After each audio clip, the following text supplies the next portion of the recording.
आमदार नितीन राऊत आपल्यासोबत आहे, आपण त्यांच्याशी बोलणार आहोत। नागपुरामध्ये सध्या जो काही प्रकार सुरू आहे, जाळपोळ सुरू आहे आणि बऱ्याच अनुयायांनी त्या ठिकाणी त्या जागेचा ताबा घेतला, तोडफोडही झाली आहे। कोण जबाबदार आहे? याला सर्वस्वी जबाबदार स्मारक समिती आहे आणि राज्य सरकार आहे। राज्य सरकारने निधी दिला, स्मारक समितीच्या त्या ठिकाणी बांधकाम सुरू आहे। राज्य सरकारनं किंवा स्मारक समितीने तेथील लोकांना, जनतेला विश्वासात घेतलंच नाही।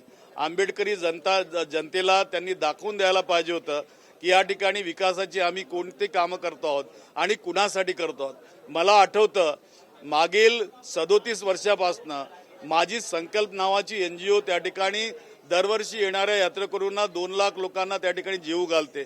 विकासभाऊ ठाकरे माजी महापौर आहेत नागपूरचे, आम्हाला सुद्धा माहिती नाही त्या ठिकाणी काय होत आहे आणि जी पार्किंग त्या ठिकाणी अंडरग्राऊंड तयार केली जात आहे ती कुणासाठी केली जात आहे, का केली जात आहे, त्या पार्किंगमुळे त्या स्ट्रक्चरला धोका निर्माण झाला आहे की नाही, ह्या सगळ्या बाबींचा विचार त्या ठिकाणी झाला पाहिजे।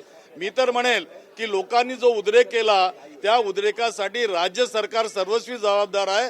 राज्य सरकारने यासंबंधी सभागृहामध्ये माहिती सादर केली पाहिजे आणि लोकांना समजावून सांगितलं पाहिजे की या ठिकाणी आम्ही चूक करतो आहोत। या बाबीचा आम्ही या ठिकाणी निषेध करतो आहोत। नक्कीच, पण आता अनुयायी, आंबेडकरी अनुयायी आक्रमक झालेले आहेत, त्या संपूर्ण परिसरामध्ये तोडफोड सुद्धा झाली आहे। याला जबाबदार कोणी? पोलिसांचा मोठा बंदोबस्त वाढवण्यात आलेला आहे, कायदा सुव्यवस्थेचा प्रश्न देखील निर्माण होतो। या ठिकाणी निश्चितच कायदा आणि सुव्यवस्थेचा प्रश्न निर्माण झालेला आहे। लोकांच्या भावनांचा विषय आहे, लोकांचा उद्रेक झाला आहे, लोकांच्या भावनांचा सन्मान झाला पाहिजे। भूमिगत पार्किंगचा जो वाद आहे तो सोडवण्यामध्ये सरकारला अपयश आलं असं म्हणावं? नाही, भूमिगत पार्किंग करण्याची गरजच का भासली हा महत्वाचा लोकांचा मुद्दा आहे।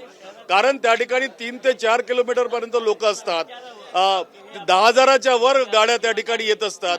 अशा वेळेला पार्किंग ही कोणासाठी आणि कशासाठी करण्यात येते? कोणाला जबाबदार मानता तुम्ही यासाठी? राज्य सरकार आणि स्मारक समिती दोघंही या ठिकाणी जबाबदार आहे। या लोकसभेमध्ये ज्या पद्धतीनं दलित आणि मुस्लिमांचं पॅटर्न पाहायला मिळालं, ही सगळी जी मतं ती महाविकास आघाडीला गेली, त्यानंतर उमटलेले पडसादे राजकारण वाटते या मागे दलित समाजाला त्या ठिकाणी खेळवण्याचा, आंबेडकरी जनतेला फसवण्याचा प्रकार या ठिकाणी होतो आहे। नक्की, धन्यवाद आमच्याशी बोलल्याबद्दल। कॅमेरा पर्सन अमित चिगवणचा, गिरीश गायकवाड, TV9 मराठी, मुंबई।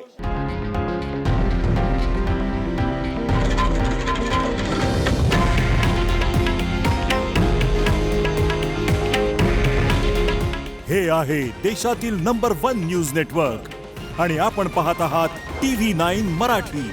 काळजी तुमची, हित महाराष्ट्राचं।